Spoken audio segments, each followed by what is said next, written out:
Meeting కూడా ఉంది. ఇప్పుడే బుచ్చయ్య చౌదరి గారు సుదీర్ఘ అనుభవం రాజకీయాల్లో ఉంది. ఆయన అబ్జర్వేషన్స్ కూడా ప్రపంచం మొత్తం స్టడీ చేసిన తర్వాత ఆయన అబ్జర్వేషన్ చెప్పారు. ఏదైనా సాధ్యం, అది సాధ్యమైంది సాధ్యమని అనుకోవడానికి ఇప్పుడే శ్రీనివాస్ గారు చెప్పారు, తిరువురు ఎమ్మెల్యే. మన దగ్గర కొన్ని ప్రూఫ్ ఆఫ్ కాన్సెప్ట్స్ ఉన్నాయి. Hyderabad is a proof of concept. ఎన్నేళ్ళు మొత్తం కలిసి 25 ఏళ్ళు కూడా కాలేదు. అంటే మనం స్టార్ట్ అయ్యింది 95లో స్టార్ట్ చేసాం. ప్రిపరేషన్ అవన్నీ అయిన తర్వాత కొద్దిగా పికప్ అయ్యింది. అక్కడి నుంచి విజన్ డాక్యుమెంట్ తయారు చేసాం. అనేక సంస్కరణలు కానీ అనేక ఇనిషియేటివ్స్ తీసుకున్నాం. మనకు వచ్చింది కూడా ఆర్థిక సంస్కరణ వచ్చింది 91. టెక్నాలజీ రెవల్యూషన్ వచ్చింది early 90s. Internet revolution bill gates innovate చేసింది 91, 92 ఆ ప్రాంతంలో వచ్చాడు. మనం 95 నుంచి మనం కూడా స్టార్ట్ చేసాం. ఇక్కడ ఎందుకు ఈ విషయాలన్నీ ఆలోచించినప్పుడు దిశ మనం కూడా గుర్తుపెట్టుకోవాల్సింది, మన ప్రజలకు ఏం చేయాలని మనం ఆలోచించినప్పుడు ఒక పబ్లిక్ పాలసీస్ క్రియేట్ చేసే అవకాశం మనందరికీ ఉంది. ఇక్కడ ఉండే చట్టసభలో ఉండే మీకు అందరికీ ఉంది. ప్రజలకు ఇది మంచిది, P4 మంచిది, ఈరోజు ఇక్కడ అమలు చేసే పరిస్థితికి వస్తాం. విజన్ డాక్యుమెంట్ తయారు చేస్తాం. ఇందులో కొన్ని పాలసీలు తీసుకురావాలంటే తీసుకొచ్చే పరిస్థితులు ఇక్కడ ఉంటాం. ఈ అవకాశం వేరే వాళ్ళకి రాదు. దీన్ని ఆధారం చేసుకొని బిజినెస్ పీపుల్ కానీ, ఇండస్ట్రీ కానీ, సమాజం కానీ మనల్ని ఫాలో అయ్యే పరిస్థితి వస్తుంది. ఈరోజు 25 సంవత్సరాల దిశ నేను గర్వంగా చెప్పగలుగుతున్నా. ఊరూరికి పోయి చెప్పేవాడిని, మీ పిల్లల్ని బాగా చదివించండి. చదివిస్తే లాభం ఏంటని ఆలోచించినప్పుడు మీరు 20 ఎకరాలు, 30 ఎకరాలు, 50 ఎకరాల భూమి ఇవ్వాలనుకుంటున్నారు. ఈ భూమి వల్ల లాభం లేదు. ప్రయోజకుడైతే 100 ఎకరాలు కాదు 1000 కోట్ల రూపాయలు సంపాదిస్తారు. Sky is the limit. అప్రయోజకుడేస్తే మీరు ఇచ్చింది తాగేసి మొత్తం పోగొట్టుకుంటాడు మీ కళ్ళ ముందరనే. మీరు మీ పిల్లలకి ఇవ్వాల్సింది విద్య అని చెప్పేవాడిని. ఐఎమ్ ప్రౌడ్ టు సే దిశ ప్రజల్లో కూడా చైతన్యం. ఆ రోజుల్లో ఊర్లో ఉండేవాళ్ళు టౌన్స్కి వచ్చారు. పిల్లల చదువు కోసమే టౌన్స్కి వచ్చి చదివించారు. ఐటీ మాట్లాడితే ఐటీ చేయించారు. ఆ రోజు నేను చెప్పిన మాట నిన్న కూడా ఒక ఆయన అన్నాడు, మీరు చెప్పితే నేను విన్నాను, మీరు డబ్బులు కూడా ఇచ్చారు, పంపించాను. నా కూతురు బ్రహ్మాండంగా పనిచేస్తూ ఈరోజు నాకు డబ్బులు పంపించి కారు కొనుక్కున్నా, ఇల్లు కట్టుకున్నా, మా అమ్మాయి పంపించిన డబ్బులపైన నేను ఆధారపడ్డానని చెప్పే పరిస్థితికి వచ్చారు దిశ.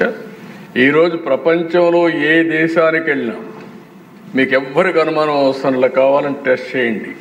ఒక పాష్ లొకాలిటీకి వెళ్ళండి, గట్టిగా తెలుగులో అరవండి. మొత్తం అక్కడ తెలుగు వాళ్ళు వచ్చి అక్కడ ఒక మీటింగ్ ప్లేస్ కాకపోతే చూడండి ఎట్లా సాధ్యమైంది. హైయెస్ట్ పర్ క్యాపిటా ఇన్కమ్ ప్రపంచంలో ఏ దేశానికి పోయినా భారతీయులది. అందులో 33% తెలుగువారిది. అది తెలుగు వారి యొక్క సత్తా అని చెప్పి మరొకసారి తెలియజేస్తాం. శ్రీనివాస్ గారికి చాలా డౌట్లు ఉన్నాయి. ఒక్కోసారి ఓడిపోతున్నామంటే కారణం కూడా మనమే, నేనే.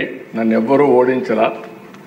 2004, 2019 నాకు కూడా అబ్సెషన్. పని పని పని అని పరిగెత్తాను. ఇది సాధించాలి, ఇది సాధించాలని.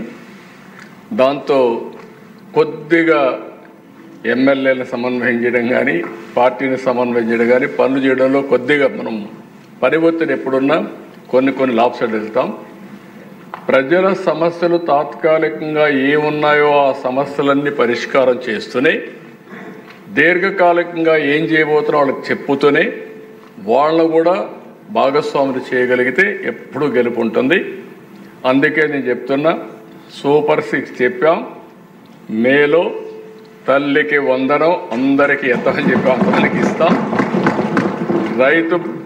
రైతు కోసం అన్నదాత కింద 3 ఇన్స్టాల్మెంట్లో వాళ్ళకు డబ్బులు ఇస్తాం.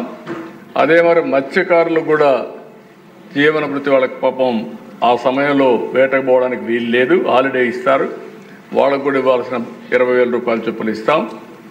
ఒక పక్క ఇబ్బందులున్నాయి, గుక్క దిప్పుకోలేని సమస్యలున్నాయి. కానీ ఆ రోజు మనం ఏది చెప్పామో అవి చేస్తూనే ఇవన్నీ చేయాలంటే మళ్ళా సంపద సృష్టించాలి, ఆదాయం పెంచాలి, మళ్ళీ ఆదాయాన్ని కొంత సంక్షేమానికి ఖర్చు పెట్టాలి, మళ్ళీ ఆ డబ్బులు సంపద సృష్టించడానికి పెట్టాల్సిన అవసరం ఉంది. అదే సిద్ధాంతాన్ని అమలు చేస్తున్నాం. నా ఆలోచన ఒకటే, మనం శాశ్వతం కాదు, సమాజం శాశ్వతం. ఈరోజు చేసే పని భావితరాల భవిష్యత్తుని సృష్టిస్తుందని చెప్పి కూడా నేను మీకు తెలియజేసుకుంటూ, నా కళ ఒకటే, నా ఆలోచన ఒకటే, మళ్ళీ మిమ్మల్ని అందరినీ కోరుతున్నా సహకరించండి. 2047కి భారతదేశంలో నెంబర్ 1 రాష్ట్రం ఏదంటే దానికి చిరునామాగా ఆంధ్రప్రదేశ్ ఉండాలి. ప్రధానమంత్రి గారు వికసిత భారత్ పనిచేస్తున్నారు. మనం స్వర్ణాంధ్రప్రదేశ్ కోసం పనిచేద్దాం. మనం అవునన్నా కాదన్నా ప్రపంచం మొత్తం తెలుగు జాతి అగ్రజాతిగా తయారవుతున్న దిశ, దాని గురించి సందేహమే లేదు నాకు. నెంబర్ 1 కమ్యూనిటీ ఒకప్పుడు జూయిష్, రాబోయే 2047కి తెలుగు జాతి నెంబర్ 1 కమ్యూనిటీగా ప్రపంచంలో తయారవుతుంది. భారతీయులు ముందుంటారు. కాబట్టి మన బాధ్యత మనం చేద్దాం. మిమ్మల్ని నమ్ముకొని ఓట్లు వేసిన మీ ప్రజలకు, మీరు, నేను, పవన్ కళ్యాణ్ గారు మనందరం కలిసి సమిష్టిగా పనిచేసి అనుకున్న లక్ష్యాల్ని సాధించి ప్రజల రుణం తీర్చుకుందాం. ప్రజలు కూడా కోరుతున్నాను అధ్యక్ష, ఓసారి అన్నీ ఆలోచిస్తారు. ఏదో ఆ తాత్కాలికంగా వచ్చినటువంటి కొంతమంది చెప్పే మాటలు కూడా విని కొన్ని ఇబ్బందులు వస్తున్నాయి. ఇప్పుడు నేను రాజకీయం మాట్లాడడం లేదు, నేను ఎంతోపైన ఒక నిర్దిష్టమైన ఆలోచనతో ఉన్నాను. ఇప్పుడు రాజకీయం మాట్లాడితే రాజకీయం చేశారంటారు, కానీ నాకు అనవసరం కూడా. మంచి రాజకీయం, మంచి పరిపాలన, ప్రజలకు మేలు చేస్తే ఆ మేలుని మనం చెప్పగలిగితే శాశ్వతంగా ప్రజలు మనతో ఉంటారని నా విశ్వాసం. దాన్ని మీరందరూ కూడా, అంటే మన ప్రవర్తన కూడా ఇంపార్టెంట్. ఈ విషయం కూడా చెప్తున్నా. మనం మంచి పని చేయడమే కాకుండా మంచి పని చేసే విధానం, ప్రజలతో మనం మమేకం కావడం, వాళ్ళను కూడా మనం చేసే పని వారి కోసం చేసామని నమ్మే విధంగా మనం ప్రవర్తించాల్సిన అవసరం ఉంది. అది కూడా చేయాలి. ఎప్పటికి కూడా మనం మాట్లాడుకుందాం. ఇది కాదు, ఇంకా చాలా మీటింగ్లు పెట్టుకొని మాట్లాడుకుందాం. ఫైనల్గా నేను మిమ్మల్ని అందరినీ ఒకటే కోరుతున్నా, 30వ తారీఖున తెలుగువారి ఉగాది పండుగ రోజున నూతన సంవత్సరాన్ని ఈ కార్యక్రమాన్ని ప్రారంభిస్తున్నాం. జీరో పావర్టీ, P4 మళ్ళీ ఒక చరిత్ర తిరగరాయిపోతుంది. ఇంతవరకు P3 పబ్లిక్ ప్రైవేట్ పార్ట్నర్షిప్. ఈరోజు మీరు నడిచే రోడ్లు కానీ, మీరు తిరిగే రోడ్లు కానీ, మీరు వాడే టెలిఫోన్స్ కానీ, విమానాలు కానీ అన్నీ కూడా P3 కింద వచ్చాయి. సంపద సృష్టించాం. బుచ్చిజోరు గారు చెప్పినట్టు ఆదాయం కొంతమంది చేతల్లోకి వెళ్ళింది. చాలామంది జీవన ప్రమాణాలు లేకుండా, సరైన ఆహారం లేకుండా, ఆరోగ్యం లేకుండా అవస్థపడే పరిస్థితి వచ్చారు. సమగ్రంగా అభివృద్ధి చేయడం మన బాధ్యత.